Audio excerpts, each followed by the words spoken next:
One of the most iconic endings in horror history ever. Not necessarily the movie itself, but the ending was Sleepaway Camp, the first one. It's a boy! Like, what the frick was that? Are you serious? Like, when I watched it the first time, I know that was going to happen. I was like, what the heck? More or less the beginning of that with the mother's acting. How did that get past the director? The ending of The Invasion of the Body Snatchers, that movie was so friggin' creepy. Because it was not just a zombie movie, it was beyond a zombie movie. It's like, you're not really running away from zombies that are overpowering you. You don't know who's the zombies and who's not. You don't know what's an alien and what's not. And the fact that you, at the very end, and you think, oh, they finally made it. They're alive. They survived. And then him turn around and go, Rah!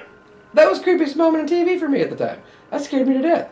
At that moment, my heart literally jumped out of my chest. So I was like, great, now I'm an alien too. Aliens, whenever the alien just pops out of the stomach and it's like, you know, because he gets the face hugger and, you know, they think everything's okay because the face hugger gets off his face magically. And they're like, oh, let's come eat. And he goes in, he sits down, they're eating, and then he starts getting, he's like, I'm not hungry. And then all of a sudden, he's, oh, no, oh. And they hold him down on the table. They're like, stay still, it's okay, what's going on? And then all of a sudden you see, burp, burp, burp, burp, blah. Nightmare on Elm Street, number 3, Dream Warrior, and the Jennifer death. This is it, Jennifer. Your big break in TV. Welcome to prime time, bitch. I always love that scene, and that forever that will always be my favorite kill. Some of the most memorable scenes from horror movies has to be, at least one of my favorites, is from Nightmare on Elm Street 3. The whole puppet kill, where the one guy is strung up by his veins and danced around. Oh my god. That had never been, I don't think, ever touched on with like veins and stuff like that. That was just crazy. I saw that and that changed, to me, what defined like horror, and that was crazy. I think that movie, that scene set up for a lot of what transformed into future psychedelic and kind of mind horror. By far the creepiest, scariest moment of my life, and I saw Return of the Night of the Living Dead for the very first time, and that creepy dude doing the whole "they're coming to get you, Barbara, they're coming to get you," and then the next thing you know, there's a zombie, and he tries to eat your brains. Yeah, that's horror right there. That is Horrorrama in a nutshell. That movie epitomizes everything that I'm afraid of. I am afraid of being outnumbered, even by the slowest of zombies. I'm the fat guy. The fat guys always get eaten first. There's no such thing as a fast fat guy that survives. It doesn't happen.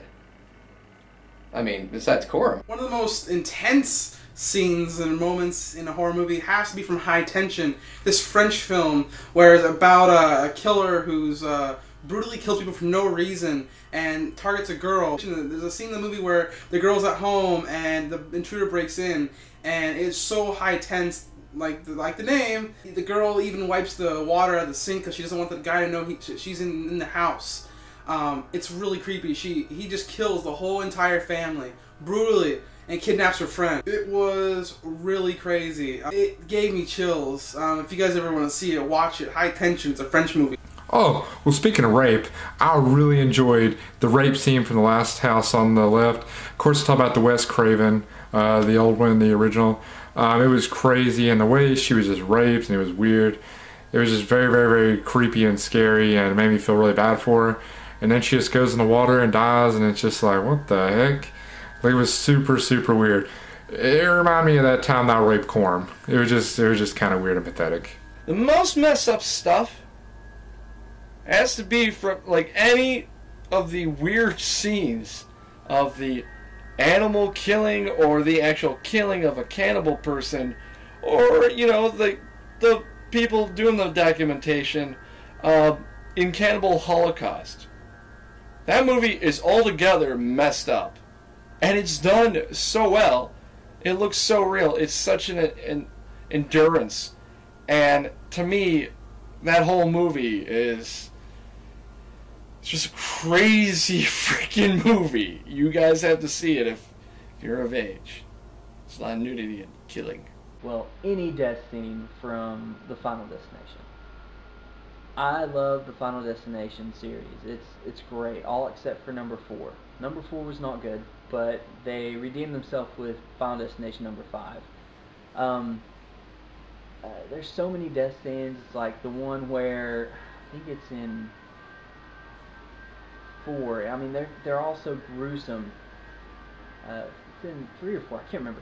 Anyway, the black guy, he's like pumping iron, and there's swords above him, and they think, you know, the swords might fall down and get him and stuff, but he's pumping iron, and he stops, and the pin pops out of the sword, and the swords fall down, and they cut his weights that were holding up back here that he was pumping, and he's like, here, nobody can beat me, and he pushes down, and the weights pop up, and they slam into his head, and just bust his head open. Everybody's just standing there going, because it just popped his head like a zit. One of the weirdest moments in horror has to be from a Japanese movie called Gozu. Yeah, I don't know how I watched this. I don't even remember why. I was drunk or something. Crazy. The ending of this movie, ew, had a missing gangster brother. At the end of the movie, he meets a girl who keeps calling him brother. At the end of the movie, she gives birth to a full-grown man. Like, hand popping out of vag. No joke. Hand crawling out of vag. And hand grabbing him. Ow, finally, did I mention they just had sex? So there was his brother's hand was grabbing his... That happened.